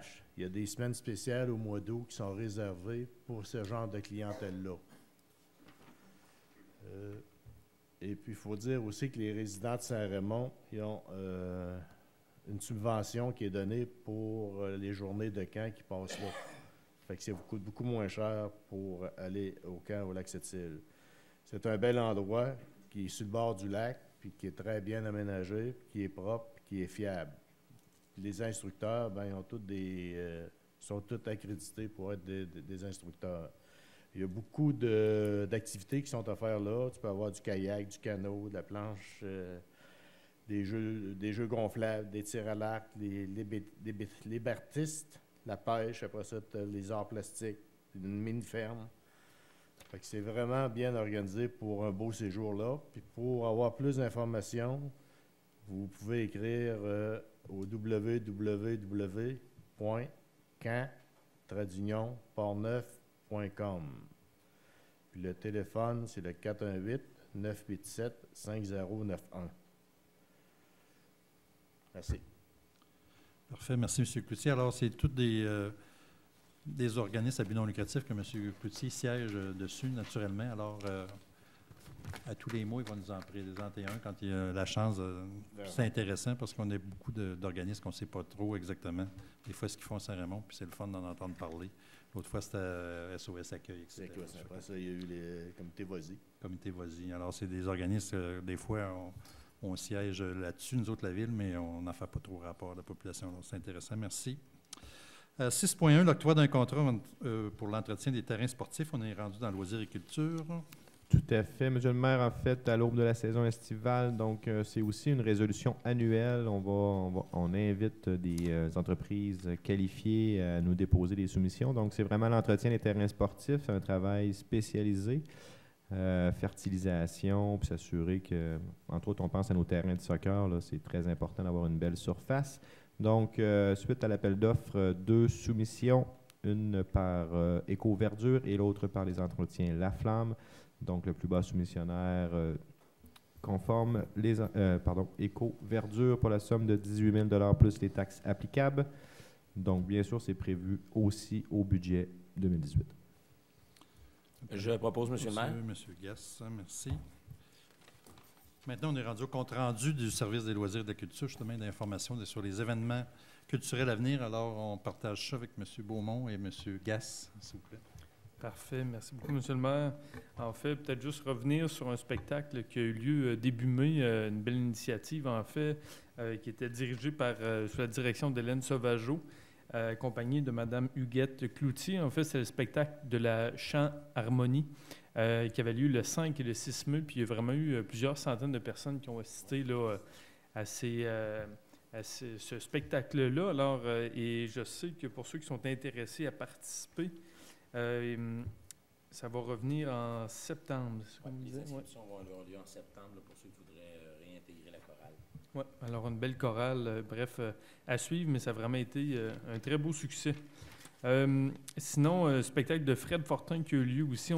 C'est la première fois que Culture Saint-Raymond a essayé une formule cabaret. Alors, c'était vraiment une première là, dans nos rendez-vous découvertes. Fait qu'une façon d'attirer, d'avoir d'autres spectacles, des fois un petit peu plus, justement, découvertes, que les gens connaissent un peu moins. Il y avait une 50aine de personnes, en fait, pour la première là, de cette formule cabaret-là. Un peu dans le même genre que la formule des Ponts-Tessiers. Hein. Vous vous souvenez qu'on a commencé les Ponts-Tessiers, il y avait quelques personnes qui étaient là. Et maintenant, il y a une affluence assez soutenue. Fait qu'on vise un peu la même chose avec ces rendez-vous-là. Je pense que c'était intéressant pour les gens, au lieu de se déplacer à Québec ou ailleurs dans d'autres salles. On a une super belle salle, puis c'était très bien la formule cabaret, m'a-t-on dit. Sinon, en fait, juste peut-être pour vous dire, ce mercredi, il y a une conférence de presse là, qui va justement donner le ton des rendez-vous du Pont-Tessier qui vont prendre effet là, à partir de la fin juin jusqu'à la mi-août. Alors, c'est mercredi à 10h. Il va y avoir des informations aussi au niveau de la Saint-Jean-Baptiste, puis vraiment l'offre culturelle, en fait, les spectacles qui vont y avoir cet été. Et sinon, dans le centre multifonctionnel, dans la verrière des Jardins, où est-ce qu'on a notre salle d'exposition, il y a Mme Céline Proulx qui va afficher, en fait, à partir du 17 mai au 20 juin.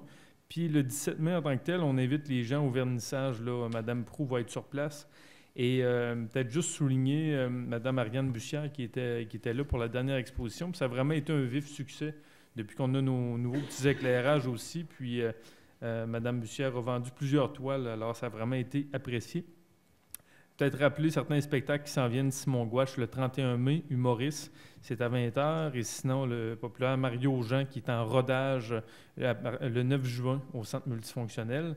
Et peut-être, en finissant, 2 petites activités. Le récital de fin d'année des élèves de l'école La Grande-Vallée, qui va avoir lieu le 14 juin. C'est un jeudi, c'est au Centre multi. Et puis, dans la formule aussi découverte, l'hommage à Tijan Carignan, en fait, qui est le 16 juin à 19h30. Pour ceux qui ne le connaissent pas, en fait, peut-être juste vous le dire rapidement. Tijan Carignan, figure marquante de la musique traditionnelle québécoise, qui est décédé le 16 février 1988 à Montréal. Des musiciens ayant été marqués par ce grand violonneux ont décidé de s'unir pour lui rendre hommage dans un spectacle où l'émotion sera ponctuée de prouesses instrumentales et d'anecdotes sur le personnage. Ça fait longtemps, M. le maire, vous parlez d'avoir un gros spectacle folklorique avec des violonneux et tout ça. Bien là, c'est vraiment les musiciens qui vont être là, c'est vraiment la crème de la crème. Alors, c'est au coût de 15 $, mais je pense vraiment que c'est un spectacle à ne pas manquer. Il fait partie de la série musicale des Jardins. Ça fait le tour de mon côté. Parfait. Merci, M. Beaumont. Du côté du centre multifonctionnel, eh bien, on va continuer avec cette lancée. Ça bouge encore beaucoup.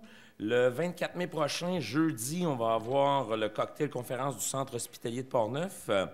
À ne pas manquer, le samedi 26 mai, souper bénéfice de la Fondation Mira. C'est un souper en noir, si on veut, mais comme il y en a qui ont déjà fait un peu, là, où on vous met dans la peau de quelqu'un qui a justement une incapacité visuelle avec un bandeau sur les yeux. Puis, vous vivez le souper de cette manière-là. C'est une très belle expérience, puis c'est un moyen de financement aussi. Alors, ça vaut le détour le 26 mai. Il y a des billets en vente, justement, là, du côté de Mira. Alors, n'hésitez pas. Ça vaut le coup d'essayer, par exemple. Pour l'avoir déjà essayé une fois, là, c'est surprenant. Le 27 mai, la journée tout de suite après, bien, c'est la célébration des naissances avec les Chevaliers de Colomb qui organisent ça annuellement, nos nouveaux-nés. On espère qu'on en a eu beaucoup encore dans la dernière année ici à Saint-Raymond. Le jeudi 15 juin, on se transporte au mois de juin, on aura l'hommage aux finissants de l'école secondaire Louis Jobin. On a eu le gala Louis Jobin qui a eu lieu, voilà, pas longtemps, là, quelques semaines, et c'était fort agréable. Et là, ça sera un hommage à nos finissants à l'école Louis Jobin. Alors ça, c'est ce qui fait le tour un peu de ce qui va se passer au centre multifonctionnel pour le prochain mois. Pour ce qui est des autres activités au niveau des loisirs, eh bien oui, une preuve que l'été s'en vient. Le camp de jour, les inscriptions au camp de jour du 22 au 24 mai prochain. Alors, ça va être l'occasion d'aller s'inscrire au camp de jour, là, au centre multifonctionnel. Alors, le mardi, ça va être le 22, ça va être de 19h à 21h. Le mercredi, de 8h30 à 16h30. Et le jeudi, de 8h30 à 19h. Ça, c'est pour le camp de jour qui se passe à l'Aréna, là, dans le village à Saint-Raymond, offert par la ville. On vous rappelle, bien sûr, qu'avec l'arrivée du printemps, cette année, ça a été un peu plus long, les neiges à fondre. Alors, les terrains sportifs, ils sont à faire attention. On a des travaux en cours dans certains parcs et certains terrains là, à aménager. Surtout à faire attention, c'est les terrains de soccer, parce qu'il faut vraiment prendre le temps de les assécher comme il faut, surtout que cette année, on avait un peu de pourriture au niveau des gazons, là. On veut s'assurer, le brin est fragile, alors de ne pas aller jouer dessus, s'il vous plaît, le temps que ça sèche comme il faut. Ensuite de ça, on a le parc aussi du Mont-Laura et bien sûr le parc riverain de la Sainte-Anne, qui sont 2 autres endroits critiques là, à faire attention. En parlant du soccer, et bien sûr, on a eu la récolte des canettes samedi passé, encore une fois un vif succès. On en a pour pratiquement 9 000. On n'a pas le total, là, mais encore une fois, pratiquement un nouveau record. On remercie fortement là, les bénévoles qui sont venus aider et bien sûr les donateurs qui ont gardé leurs bouteilles, leurs canettes pour le club de soccer mineur de Saint-Raymond. Alors un gros merci. Puis on se donne rendez-vous à l'année prochaine encore une fois là, pour le ramassage des bouteilles et des canettes. Au niveau des fins de saison hivernales, bien sûr, ça veut dire des assemblées générales annuelles. Alors, le 15 mai, le club de patinage artistique fait son assemblée générale le mardi à 18h au centre multifonctionnel. S'il y en a qui sont intéressés d'aller voir là, la programmation pour l'année prochaine ou des questions, quoi que ce soit, alors le 15 mai. Du côté du hockey mineur, eh bien, ça va être au centre multi aussi, au 2e étage, le 29 mai, un mardi aussi. Alors là, j'ai hâte du hockey mineur pour la dernière saison. Ensuite, ce qui nous annonce, bien sûr, l'été, on parle de fête. Alors, on a la fête des voisins le 9 juin, On parle d'hiver et d'été. Alors, je peux vous dire qu'il fait chaud ici. On se croira en plein mois de juillet. Alors, le 9 juin, on va avoir la fête des voisins qui est ouverte à tous, qui est célébrée à travers le Québec. Vous pouvez faire une demande justement à la Ville durant le mois de mai, le plus rapidement possible. On offre 300 $, bien sûr, avec certaines... on a certaines demandes très précises et bien sûr des demandes de facture, mais on participe au montant de 300 $ à votre fête des voisins, qui est toujours très apprécié justement pour voir les nouveaux arrivants dans le quartier ou quoi que ce soit, ou donner un élan à l'été qui s'en vient. Ensuite de ça, pour faciliter la diffusion d'informations sur Facebook, on sait qu'on avait le Culture Saint-Raymond et le Loisir Saint-Raymond, qui étaient 2 pages différentes. Là, maintenant, les 2 ont été réunis ensemble. Alors, ça va être regroupé en un. L'information va être plus facile à diffuser. Souvent, vous voyez Culture Saint-Raymond, Loisir Saint-Raymond, on se demandait. Alors là, tout va être mis ensemble. Alors, ça ne va rien changer. Vous allez avoir toujours les informations, ou si vous voulez de l'information, soit par culture ou loisir, ça va vous diriger au même endroit. Ce qui va faciliter, bien sûr, le traitement de l'information. On vous rappelle que l'information est traitée durant la semaine. Si vous mettez de l'information, vous voulez quoi, le vendredi après-midi, le soir ou le samedi, ça va aller à lundi. Avant d'avoir la réponse, c'est géré à l'interne par des employés, alors toujours sur les heures d'ouverture de la Ville. Ensuite de ça, les événements à venir, 2 événements mentionnés. Le 3 juin, alors ceux qui aiment la course à pied, la MEC, la course de la MEC, cette année, revient avec une course à pied en sentier qui aura lieu au centre de ski. Ça aura lieu le 3 juin. Vous pouvez vous inscrire sur événement.mec.ca ou aller directement chez MEC. Vous pouvez appeler aussi pour vous inscrire. Une très belle activité là, pour ceux qui n'ont jamais fait de trail. Ça fait différent de courir sur de l'asphalte, aller faire de la trail, surtout au centre de ski dans les sentiers de la vallée. Superbe expérience. Je devrais m'y mettre moi-même. Et le 9 et 10 juin prochain, vous avez le Mode Fest au Club 4x4 Saint-Raymond sur 2 jours, le samedi et dimanche, avec des activités de mode drague, là, des courses de 4x4 dans la boîte, et le dimanche, des parcours en montagne à ne pas manquer. Alors, c'est ce qui fait le tour un peu là, des activités qui vont se passer à Saint-Raymond dans le prochain mois. La MEC, ça, c'est Mountain Équipement. Oui, c'est ça, exactement, coop. Ils font aussi, durant l'été, là, ils vont revenir un peu plus tard pour de la course en ville. Là, on a un demi-marathon qui se fait. Très, très populaire d'année en année. Alors, encore une fois, on les remercie. Alors, merci, messieurs Beaumont et Gast, de cette belle présentation. On est rendu à la dernière période de questions. Est-ce qu'il y a des gens dans la salle là, qui viennent nous poser des questions? C'est le moment ou au mois prochain.